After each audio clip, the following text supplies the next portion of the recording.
Good afternoon. No matter what your point of view may be, there is significant in the growth in Chicago and across the United States, if not around the world, of a movement known as the Black Muslims, a movement which is popularly believed to preach a doctrine of hatred for the white race and the ultimate supremacy of the Negro race. The headquarters of the Muslim movement is here in Chicago in the 5300 block of South Greenwood, and its leader now is known as Elijah Muhammad. He's in residence here. The most active person in the spreading of the Black Muslim movement is Elijah Muhammad's second-in-command, who calls himself Malcolm X. And Malcolm X is our guest today on City Desk. Across the desk, our panelists this week are NBC newsmen Charles McCuen, Floyd Kalber, and Len O'Connor. And Mr. X, may I begin by asking you, if you will please, outline for us the platform and policies of the Muslim organization. Well, the platform that the Honorable Elijah Muhammad, our religious leader, stands upon is the platform of complete freedom, justice, and equality for the 20 million black people, or so-called Negroes here in America. And he teaches us that because of the seriousness of the condition that our people now find themselves in, that it's absolutely impossible to solve our problems with means other than religion. And he teaches us that the religion of Islam is the only religion that will instill within our people the incentive to stand on our own feet. And instead of trying to force ourselves upon whites or force ourselves into the white society or blame the white man for our predicament and constantly beg him for what he has, he says that the only way that we can solve our problem is to unite together among ourselves, among our own kind, clean ourselves up, rid ourselves of the evils that we've become addicted to here in this society, and try and solve our problem ourselves. Then I referred to the popular belief that the Muslims preach a hatred for the white race. You do not subscribe to this, then? No, I've never heard the Honorable Elijah Muhammad teach or preach hatred for anyone. He preaches hatred against evil, against drunkenness, against dope addiction, against poverty, and against having to beg for the things that a man is supposed to have. But I've never heard him teach us or any of his followers hatred toward any human being. Do you think that some of his followers possibly then have misinterpreted the word that they've heard and follow a practice of hatred for the white race? I don't think that any Muslim practices hatred toward anyone. We have businesses around the country that are patronized by whites, and we have many businesses here in Chicago, and our customers are white as well as our own kind. And a white person can go into any of these places of business, and he'll have to admit that he is treated with more respect, and he finds more dignity there than he will find among the so-called Negroes who profess to be teaching love for everyone. You've twice you've referred to the Negroes, the so-called Negroes. You find some fault with this description, yes. I gather. Mr. Muhammad teaches us that Negro is a term that was applied to us during slavery by the slave master. And right today, it's a term that is used only to point out the descendant of slaves. It's never used for black people, period. Africans can come to this country. They aren't called Negroes. And if they are called Negroes, they resent it. So if Negro meant black, as we've been taught, it would be a term that would be applicable to or pliable to everyone. But he says that it is something that means a slave, or something it means something that has been left out of society, politically, economically, educationally, and otherwise. You don't think of it as an anthropological term? Definitely. It's not an anthropological term. It's a slave term. And it was a term that was invented in America and was used by the slave makers, slave traders, and slave masters, and attached to the property or the chattel or merchandise that our people represented in that particular day. Mr. O'Connor. What is your real name? Malcolm X. Is that your legal name? As far as I'm concerned, it's my legal name. Have you been to court to establish that I didn't have to go to court to be called Murphy or Jones or Smith. Excuse me for answering you this way. That's if all right. a Chinese person were to say his name was Patrick Murphy, you would look at him like he's insane, because Murphy is an Irish name, a European name, or the name that has a Caucasian or white background. And a yellow person, Chinese is a yellow man, and he has nothing to do or no connection whatsoever with the name Murphy. And if it doesn't look proper for a person who is yellow or Chinese to be walking around named Murphy or Jones or Johnson or Bunch or Powell, I think it would be just as improper for a black person or the so-called Negro in this country, as we're taught by the Honorable Elijah Muhammad, to walk around with these names. And therefore, he teaches us that during slavery, the same slave master who owned us put his last name on us to denote that we were his property. So that when you see a Negro today who's named Johnson, if you go back in his history, you'll find that he was once his grandfather or one of his forefathers was owned by a white man who was named Johnson. If his name is Bunch, his grandfather was owned by a white man that was named Bunch. Would you mind telling me what your father's last name was? My father didn't know his last name. My father got his last name from his grandfather, and his grandfather got it from his grandfather, who got it from the slave master. The real names of our people were destroyed during slavery. Was there any line, any point in the genealogy of your family when you did have to use the last name, and if so, what was it? The last name of my forefathers was taken from them when they were brought to America and made slaves. And then the name of the slave master was given, which we refuse. We reject that name today. You mean you won't even tell me what your father's supposed last name was or gifted last name was? I never acknowledge it whatsoever. Let me ask you about the status of Elijah Muhammad. First of all, is he ill? I spoke to him today. He is in better health than he has been. He's suffering from asthmatic bronchitis. Is that why he didn't attend your rally on last Tuesday? Yeah, the only reason that he didn't attend was his ill condition, and the weather here, especially on that particular day, was of such nature that it would have been almost insane for him to come. Well, now, did you hold that meeting last Tuesday because it coincided with the general election, the primary election? I think if you study the history of Mr. Muhammad's work and religious work in this country, we've had our convention on February the 26th every year for, I think, the past 33 years. Well, now, while you don't care to discuss your former name or the name that the slave master gave to your antecedents, it is a matter of record that Muhammad's last name was Poole, Elijah Poole. No, that's the name that his slave master gave to his grandfather or great-grandfather, but that's not his name. Well, his mother and father thought when they called him Elijah Poole that was his name. They didn't know any better. Well, if they didn't know any better or not, they thought that was his name. Yes, sir, but sir... Well, what I'm trying to find out is when did he cease to be Elijah Poole and get to be Elijah Muhammad? In 1931, I think it was, in Detroit, he was taught the true history of our people and made aware at that time that he was wearing an English name, and by not being an Englishman, he looked out of place. And his teacher gave him the name that he's wearing today, Muhammad, Elijah Muhammad. All right, now when did he become what he purports to be in your literature, the son of Allah? I've never heard the Honorable Elijah Muhammad referred to as the son of Allah. The prophet of Allah. Okay. I've never heard him referred to as the prophet of Allah. What do you refer to him Messenger of Allah. All right, the messenger of Allah, and I appreciate the correction. Yes, he says that a prophet is somebody who predicts the future, and he's not predicting the future, whereas a messenger is someone who carries a message that has been given to him by one who authors that message. Well, now, who gave him the message, and to whom is it supposed to be delivered? Master W.F. Muhammad, the one who taught him, is the author of the message. He gave it to the Honorable Elijah Muhammad, which makes him the messenger.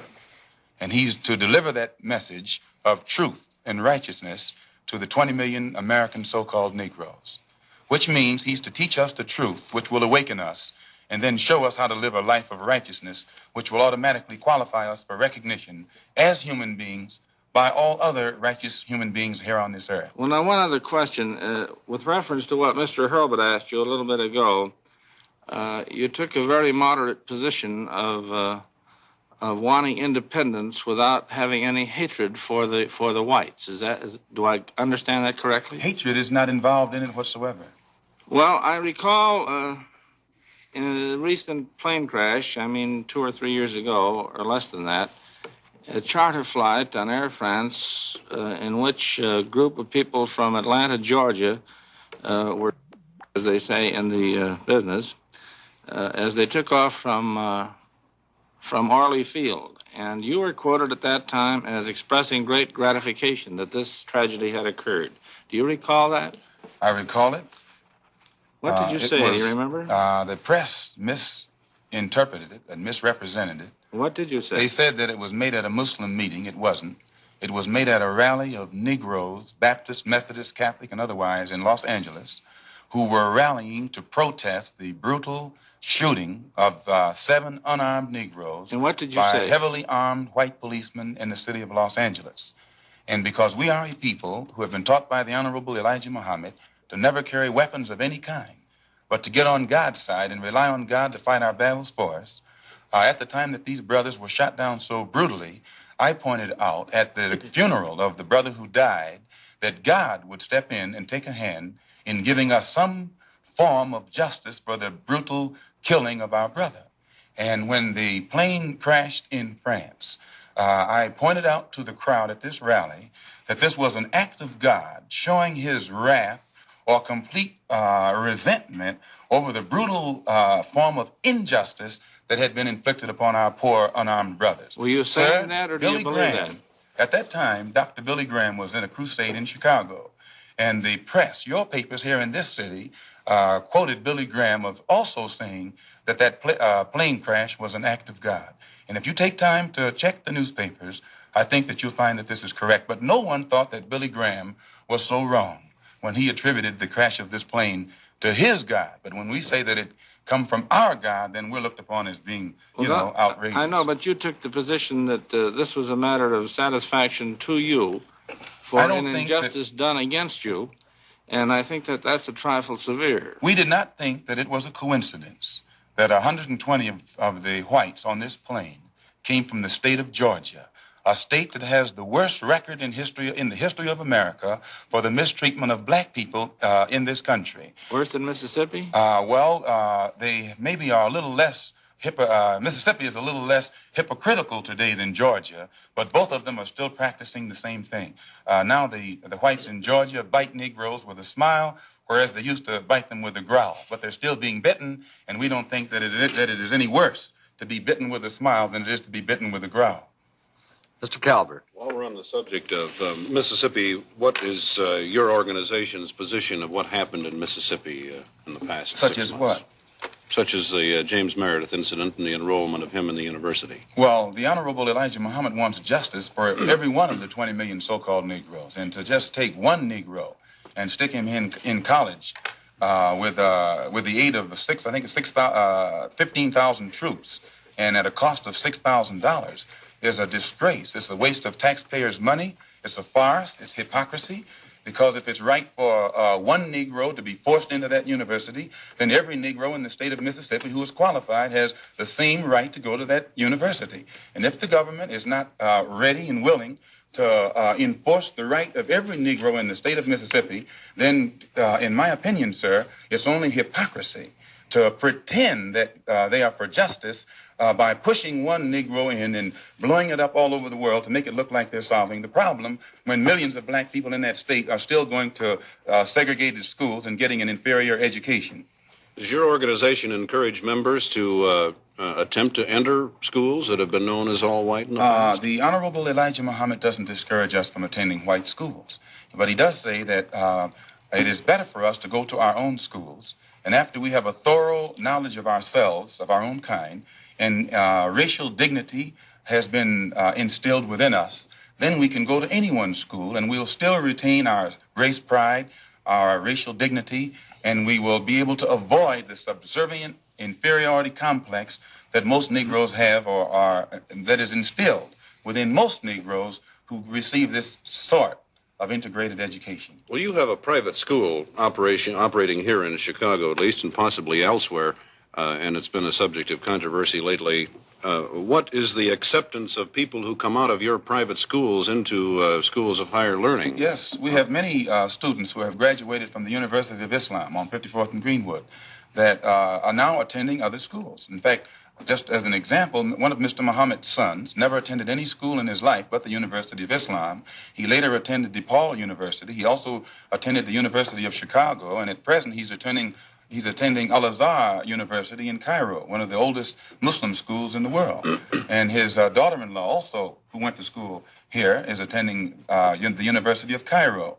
And then we have other students who have graduated that are attending other colleges and universities in this country. And in our school, we never have any delinquency problems. We never have any dropouts. We never have any disrespect for authority or disrespect for parents. We don't have any kind of juvenile delinquency. All of the things that the regular school system is complaining about, the critics and the most severe critics of Mr. Muhammad has to admit that we aren't plagued with those same problems in our own school.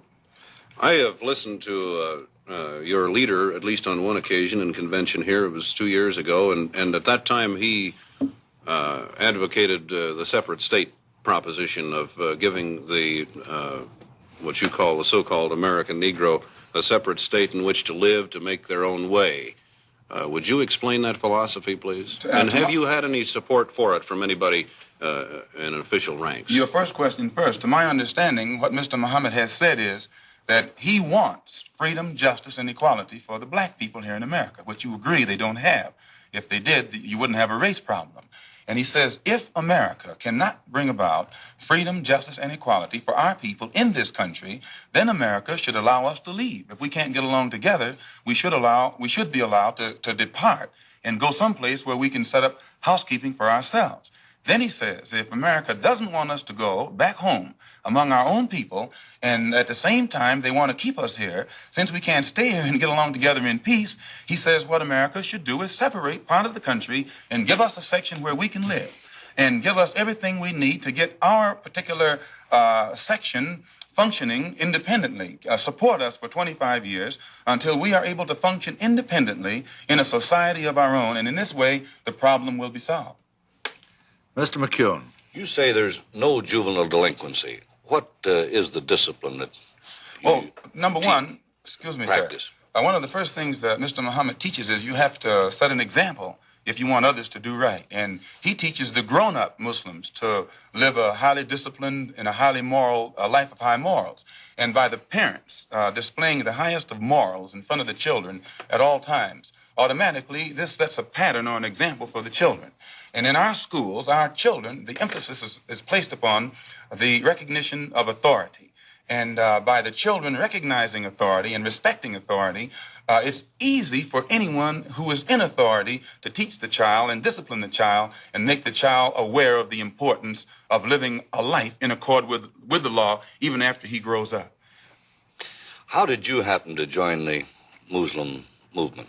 I was in prison. I was a very wayward, criminal, backward, illiterate, uneducated, and whatever other negative characteristics you can think of type of person until I heard the teachings of the Honorable Elijah Muhammad.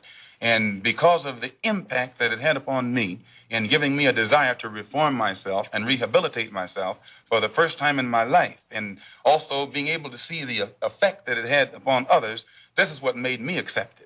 And plus, prior to hearing what he teaches, I had no interest whatsoever in anything serious or any kind of educational pursuits. And I noticed that after being exposed to the religious teachings of the Honorable Elijah Muhammad, immediately it instilled within me such a high degree of racial pride and racial dignity that I wanted to be somebody. And I realized that I couldn't be anybody by begging the white man for what he had, but that I had to get out here and try and do something for myself or make something out of myself.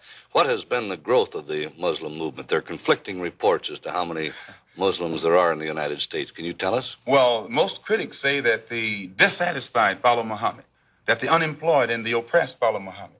And I think you'll agree, the sociologists, the economists, and other experts say that the masses of black people are dissatisfied, unemployed, oppressed, and fed up, so that he actually gets his support at the mass level.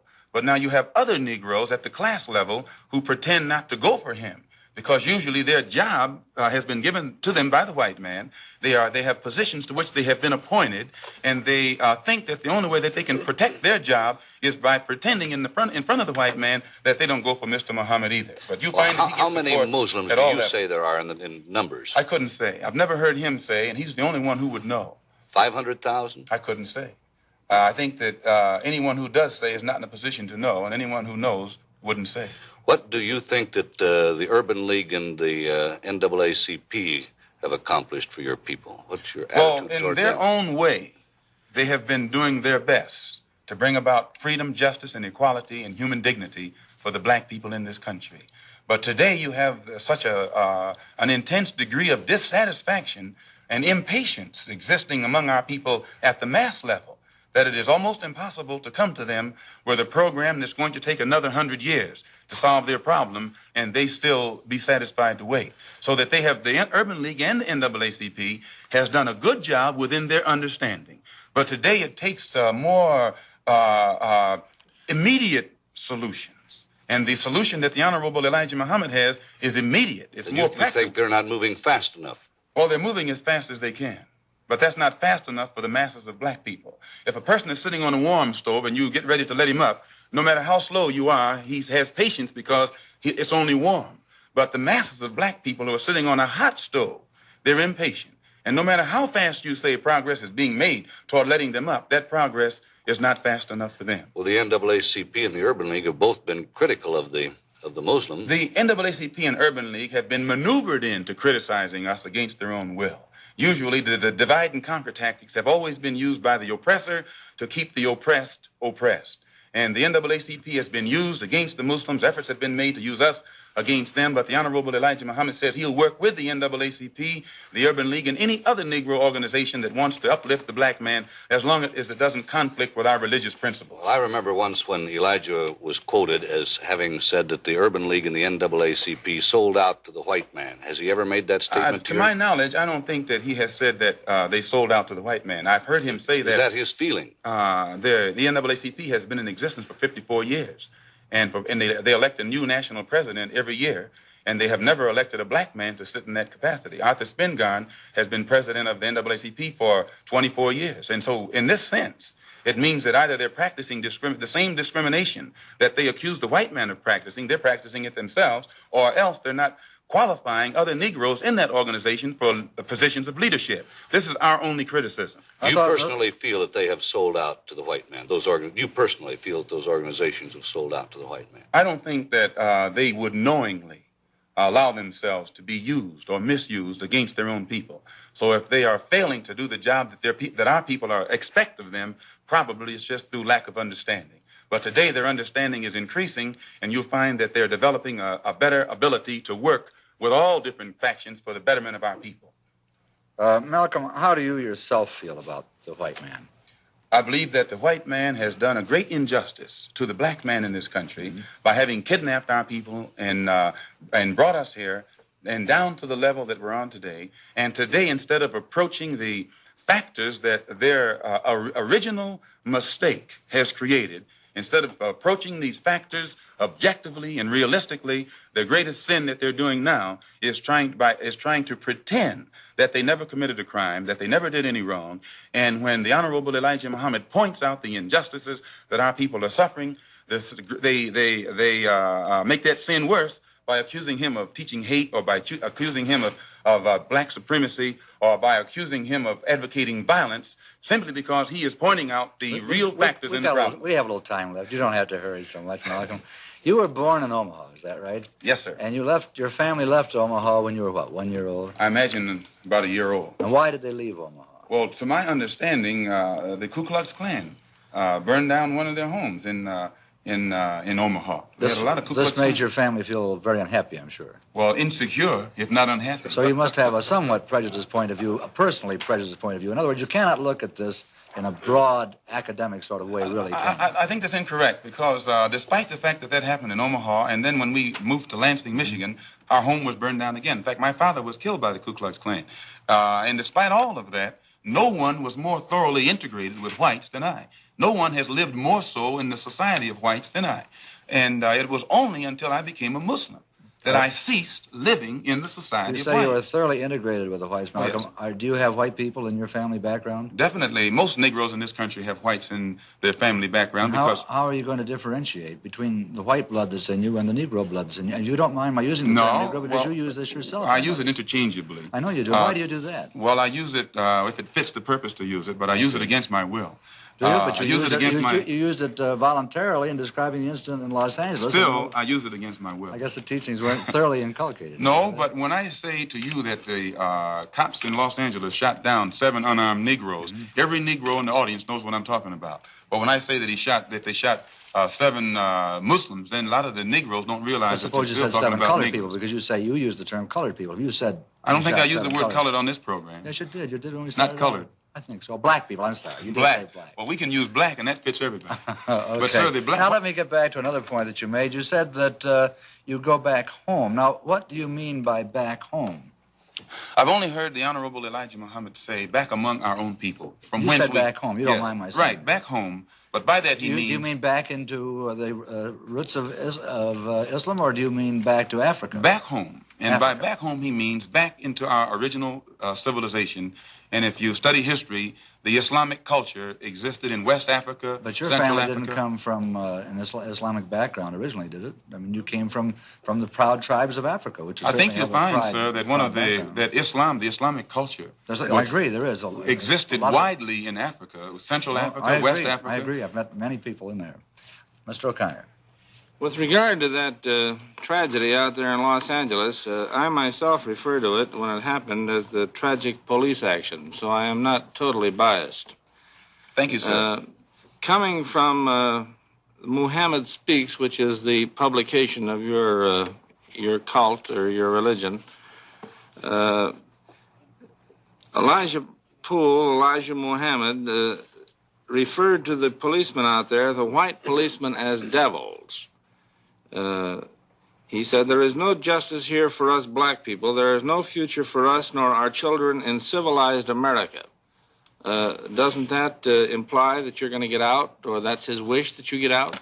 If he referred to those policemen out there as devils, who were heavily armed and knew that the Negroes whom they were shooting down in cold blood were not heavily armed, I don't think that those policemen themselves would deny that they're devils, nor would any Negro who witnessed such a deed deny that they are devils. Well, about the other part of it, there's no justice here for us black people. There is no future for us nor our children in civilized America. And I didn't make that up. He said it in his own And he's correct publication. in what he says, sir. Well, what does it mean? Does it mean you're going to get out, or It what? means the same thing that Attorney General Robert Kennedy means when he says that the #1 domestic problem in America is the race problem, that it is almost impossible to solve it.